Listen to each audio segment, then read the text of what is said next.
আসসালামু আলাইকুম সুপ্রিয় দর্শক বন্ধু, আশা করি আপনারা সবাই ভালো আছেন। আজকে হাজির হলাম আরও একটি নতুন নাটক রিভিউ নিয়ে। দুনিয়ার টাকার গোলাম নাটকের ১৯তম পর্বে ঘটছে এমন হৃদয় বিদারক ঘটনা আর টান টান উত্তেজনা তৈরি হয়েছে যা দর্শকদের এক মুহূর্তের জন্য পর্দা থেকে চোখ সরাতে দেয়নি।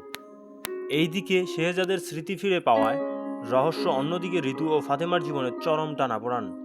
সব মিলিয়ে পর্বটি ছিল বেশ আবেগঘন, রহস্য এবং নাটকীয়তায় ভরপুর। তবে সবচেয়ে বড় ধাক্কা আসে তখন যখন শেহজাদের জনতা ব্যাংকের চেকে জাল টাকা ধরিয়ে দেয়া হয়।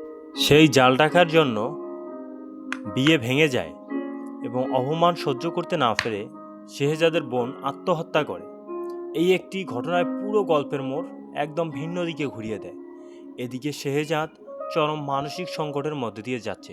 চৌধুরী হিসেবে তার অতীতের স্মৃতি ফিরে এলেও গোলাম পরিচয়ে কাটানো শেষ 6 মাসের স্মৃতি তার মনে নেই।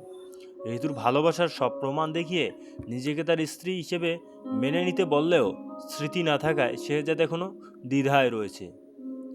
অন্যদিকে ফাতেমা ও রিশাদের জীবনে নেমে এসেছে ভয়ের ছায়া। ফাতেমা জেনে শুনে শেহজাদকে মৃত ঘোষণা করে রিশাদকে বিয়ে করেছিল।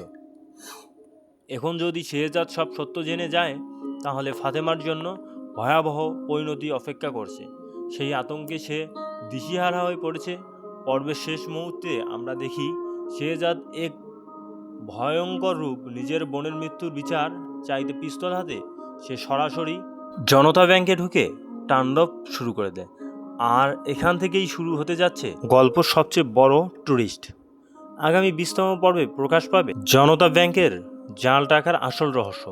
জানা যাবে এই পুরো ষড়যন্ত্রের পেছনে রয়েছে দাউদ খানের হাত। ব্যাংকের কর্মচারীরা তার লোকদের হাতে জিম্মি করে কাজ করতে বাধ্য হচ্ছে। ফলে এখান থেকেই নাটকের গল্প সম্পূর্ণ নতুন দিকে মোড় নেবে। দুনিয়া টাকার গোলাম নাটকের 20তম পর্বে প্রচারিত হবে আগামী বৃহস্পতিবার দুপুর 12টায় এন্টারটেনমেন্ট চ্যানেলে।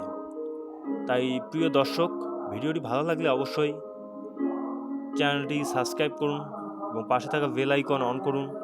লাইক, কমেন্ট, শেয়ার করে আপনাদের বন্ধুদের মাঝে ছড়িয়ে দিন। সবাই ভালো থাকবেন, সুস্থ থাকবেন। আল্লাহ হাফেজ। এবং আমাদের চ্যানেলের পাশেই সবসময় থাকবেন যাতে এরকম নিত্য নতুন আপডেট ভিডিও এবং আপডেট নাটক রিভিউ সবার আগে পান। সবাই ভালো থাকবেন, সুস্থ থাকবেন।